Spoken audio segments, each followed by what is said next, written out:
Pakistan overall एक financial जो सूरत हाल है मुल्क की उसमें से गुजर रहा है, प्रॉब्लम्स आ रही हैं, IMF का एक प्रेशर है हम पे, मजबूरी है, इसके पास और कोई ऑप्शन नहीं है आपके पास। इस पूरे सिस्टम में खराबी है, मीटर रीडर घर बैठे रीडिंग्स ले लेते हैं। एक तो ओवर बिलिंग, ऊपर से टैक्सेस की भरमार, ये आपकी गवर्नमेंट क्या कर रही है आवाम के साथ? लेकिन ओवरऑल ये घर पूरे पंजाब में, और आज आप एक आम सा घर भी रेनोवेट करने चाहिए तो 1-2 करोड़ तो आराम से ऐसे घर होंगे जिसके बीच में कोई आपके ख्याल से कोई ओवरसीयर का या एक सब इंस्पेक्टर का या एक किसी क्लर्क टाइप लोगों के भी घर होंगे। माजी में हुकूमत जो है अगर प्रीवियस गवर्नमेंट करके गई है तो बजट का अगर हिस्सा बना हुआ है तो उसको जरूर रिव्यू करना चाहिए। देखिए बात यह है कि जो भी सूरत हाल चल रही है, हमें भी पता है कि जो बिजली का इशू है वो एक बहुत बड़ा इशू है और ये कोई इशू एक हमारा बनाया नहीं हुआ, ये इशू माजी से चलता आ रहा है और ये जब से ये IPPs और ये सारे लगे और उस वक़्त से हमने ये जो बिजली के कॉन्ट्रैक्ट्स किए हुए हैं, वो जो भी हुकूमत आती है उसको विरसे में ये बिजली के बिल कभी सर्कुलर डेट की शक्ल में, कभी किसी शक्ल में, ये उसको विरसे में मिलते हैं, विरासत में। ये हमें भी मिले, लेकिन उसके साथ साथ आपको ये पता होगा कि पाकिस्तान ओवरऑल एक फाइनेंशियल जो सूरत हाल है मुल्क की उसमें से गुजर रहा है, प्रॉब्लम्स आ रही हैं, हमारी पेमेंट्स जो हैं,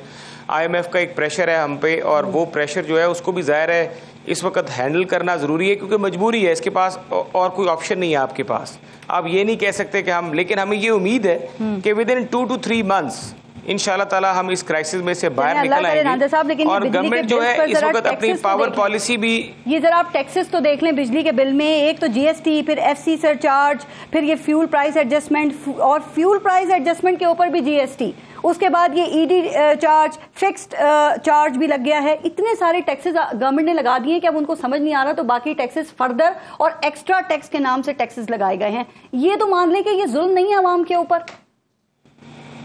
पूरी हुकूमत ही। देखिए मैं तो मान रहा हूँ, मैं ये बात नहीं कर रहा, मैं डिसएग्री नहीं कर रहा इस बात से, मैं कह रहा हूँ कि वाकई ये एक इशू है और बहुत बड़ा इशू है और हम भी अपनी पार्टी में अपनी लीडरशिप से ये बात कर रहे हैं कि ये जो सारा ये टैक्सेशन का और ये जो खास तौर पर ये टैक्सेस जो आपने मेंशन किए हैं ये बिल्कुल हमारे लिए भी इसी तरह, मेरे ख्याल से इस पर आपको बेहतर अवैस लगारी साहब बात कर सकेंगे। लेकिन अगर मैं अपनी जाती हैसियत में ये बात करूँ तो मैं समझता हूँ कि ये टैक्सेस जो हैं इनकी कोई लॉजिक या कोई रीजन अभी तक कोई समझ नहीं आ रही, लेकिन हम इसको, लेकिन हम वो कह रहे हैं अवैस लगारी का 135 रुपए बिल आया है, कितना ज्यादा बिल है, कैसे देंगे वो?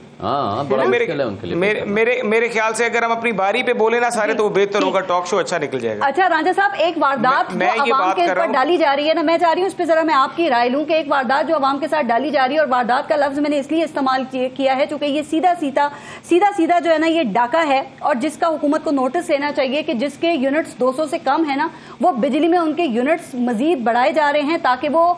201 वाली स्लैब के अंदर दाखिल हो जाएं। सर टैक्सेस की भरमार और उसके ऊपर फिर ये धमाके भी, तो ये बेशुमार अवाम इसकी कंप्लेन कर रही है। देखिए हम तो ये बात कर रहे हैं और मैं तो रोज़ मेरे पास मेरे कॉन्स्टिट्यूंसी के लातादाद लोग इस तरह के आते हैं। ये पूरा जो सिस्टम है ख़ास तौर पे जो लाइनमैन्स का है, इसको बिल्कुल लगारी साहब को मुझे उम्मीद है कॉम्पिटेंट आदमी है, देख भी रहे होंगे, इस पूरे सिस्टम में खराबी है। मीटर रीडर घर बैठे रीडिंग्स ले लेते हैं, ये इस तरह के तो कई शिकायत हम भी देखते हैं और बिल्कुल होना चाहिए। और मैं ये समझता हूँ कि इसके ऊपर आपको बहुत बेहतर चीजें कि वो क्या कर रहे हैं, किस तरह कर रहे हैं, वो आपको लगारी साहब बता सकते हैं क्योंकि पावर के मिनिस्टर तो वो है। पंजाब हुकूमत ने सरकारी अफसरान के लग्जरी घरों के लिए 2 अरब रुपए की मंजूरी दी है। मोहसिन शाहनवाज रांझा साहब, आपको पता है सरकारी जो अफसरान हैं वो तो वैसे ही मुफ्त बिजली और मुफ्त पेट्रोल को एंजॉय कर रहे हैं, अब ये 2 अरब रुपए उनके घरों के लिए, वहां जहां पे लोग एक वक्त की रोटी को तरस रहे हैं, मैनेज करना मुश्किल हो रहा है। सर ये क्या है? इस पैसे को आप 200 से कम यूनिट वाले जो हैं उनको सब्सिडी नहीं दे सकते, उसमें इस्तेमाल नहीं कर सकते? मरियम नवाज की इलेक्शन कैंपेन याद है ना, इस वक्त वजीर आला पंजाब में, वो कहां गए उनके वादे और दावे? देखिए जो अगर आप घरों की बात कर रहे हैं ना, यहाँ पे इस वक्त कई ऐसे, लेकिन मैं इसको बिल्कुल मैं अपनी पर्सनल कैपेसिटी में मैं नहीं समझता कि ये चीज़ें इस तरह की होंगी, लेकिन ओवरऑल ये घर पूरे पंजाब में, और आज आप एक आम सा घर भी रेनोवेट करने चाहिए तो 1-2 करोड़ तो आराम से आपका एक आम से घर पे 2 करोड़ के ऊपर लग जाता हालात में। और मेरे ख्याल से मुझे नहीं पता, मुझे पता कि ये कौन सी, मैं आपको बताऊंगी जो तर्जुमान है ना पंजाब हुकूमत की, वो ये फरमा रही हैं कि ये निगरान हुकूमत ने इसकी मंजूरी दी थी और इसलिए बजट में रखे थे। भाई ये कोई आईनी तरमीम, इसके लिए 2/3 अक्सरियत चाहिए, इसको कैंसिल करने के लिए मौजूदा हुकूमत कैंसिल करे ना उसको। रांझा साहब देखिए, बात ये होती है कि कई दफ़ा आपके पास तस्वीर का एक रुख होता है, दूसरा नहीं होता। अगर मुझे नहीं पता कि 2 अरब के घरों के बीच में कई ऐसे घर होंगे जिसके बीच में कोई आपके ख्याल से कोई ओवरसीयर का या एक सब इंस्पेक्टर का या एक किसी क्लर्क टाइप लोगों के भी घर होंगे। सिर्फ ये तो नहीं होगा कि घर पंजाब 11 के अंदर जस्टिफाइड है। डीसी को गाड़ियां दी अब सलाम की बात हो रही है, जो भी सरकारी फोन लिए हैं, जो ठीक जो भी देखें, फिर मैं बात कहूंगा, अपनी बात पे बोले, उन्हें मुझे दुख टोकना बहुत है। आता है। ऑपोजिशन में पता है ना, दुख नहीं, बहुत नहीं, होता है। हमें अपनी बारी में राजा भाई से हमदर्दी है, लेकिन जो चीज डिफेंड नहीं हो पा रही है ना डिफेंड करें वैसी। अच्छा, आपको लग रहा है रांझा साहब के लिए मुश्किल है? देखिए मेरी बात सुने, अपना दुख बिल्कुल निकालें, अपनी बारी पे जरूर निकालें, लेकिन मैं एक बात कहूंगा कि मैं इन चीजों को बिल्कुल नहीं समझता कि ये मुनासिब है इस हालात में। इस हालात में आपको ऑस्टेरिटी जो है वो बिल्कुल लेके जानी चाहिए, लेकिन अगर कोई माजी में हुकूमत जो है अगर प्रीवियस गवर्नमेंट करके गई है तो बजट का अगर हिस्सा बना हुआ है तो उसको